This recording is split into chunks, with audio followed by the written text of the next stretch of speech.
Cervical, dorsal y lumbar son los únicos afectados por espaldas encorvadas y mala postura, y a quienes le debemos agradecer que por su atrofia existe la palabra con la que podemos nombrar a la inclinación de un plano. Espacios personales, espacios públicos, internos o privados son solo una forma de marcar la distancia que existe entre las personas, y eso mismo lo estamos enseñando a la trigonometría, donde a dos líneas las intentamos separar tratando de dejar un espacio entre ellas, mientras intentan aferrarse una a la otra, manteniéndose unidos en un solo punto. Sí, estoy hablando de los ángulos, y hoy veremos su clasificación. Primero daremos un pequeño recorrido de lo que es el ángulo, que en pocas palabras es el espacio que existe entre dos líneas rectas que se encuentran unidas en un punto. Sí, como la historia que te conté hace rato. Este espacio lo podemos medir en grados usando tu transportador. Y dicho todo esto, ya podemos entrar de lleno al tema.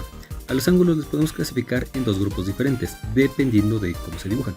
Un grupo será los ángulos que sí se tocan y el otro grupo serán los ángulos que no se tocan. Y es que los ángulos son como las personas, hay unos que a pesar de la distancia se mantienen unidos y otros que sin importar la distancia nunca se podrán unir. Vamos con la primera clasificación y es en la que no se tocan. Cuando tenemos ángulos con la misma apertura, la misma distancia o el mismo espacio entre sus líneas, les daremos el nombre de iguales. Prácticamente es una copia. Ahora nos pondremos románticos y pensaremos en dos ángulos que se apoyan mutuamente, pero que no están unidos. Uno de ellos puede lograr todo lo que se propone, pero no es perfecto, y por eso tiene alguien que le ayude a lograrlo. A esto le llamamos ángulo complementario. Son dos ángulos que al juntarlos forman un ángulo de 90 grados, así que si te pasas de 90 o te falta, se pierde el romance y no lo podrás llamar complementario. Entonces, así como hay personas que completan nuestra vida, hay personas que agregan y nos obligan a ir más allá de nuestras capacidades, nos hacen crecer y llegan a límites que jamás habíamos pensado llegar. Hablo de los ángulos suplementarios. Son ángulos que al juntarlos forman un ángulo de 180 grados. Entonces vamos a repasar. Los ángulos iguales pues son iguales, o sea, es una copia exacta del otro. Los ángulos complementarios pues completan, o sea, suman 90 grados. Y los ángulos suplementarios te hacen ser súper, o sea que suman 180.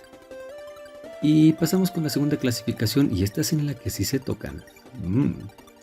Ahora entenderemos que los ángulos estarán unidos en un mismo punto y que algunos más románticos pueden compartir uno de sus lados.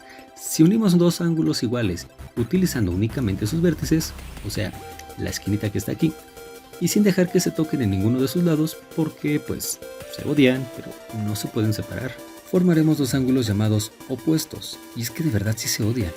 Entonces ambos tendrán el mismo tamaño. Y ahora nuevamente uniremos dos ángulos, haciendo que compartan el vértice y uno de sus lados.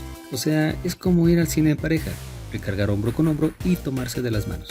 A esto le llamamos consecutivos. Aquí no tenemos restricciones para el tamaño de los ángulos y tampoco nos importa cuánto midan, solo cuida que no se separen y que el romance no se pierda. Y por último tendremos al adyacente, que son ángulos suplementarios que sí están unidos, o sea que sí se quieren. ¡Ay! Comparten un mismo vértice y también uno de sus lados, la única condición es que formen un ángulo de 180 grados. Y sí, el adyacente también es un consecutivo. Y bien, aquí te muestro un ejemplo de cómo se pueden encontrar estos ángulos y el ejercicio más común que usan los profesores. Mucha suerte en tu examen.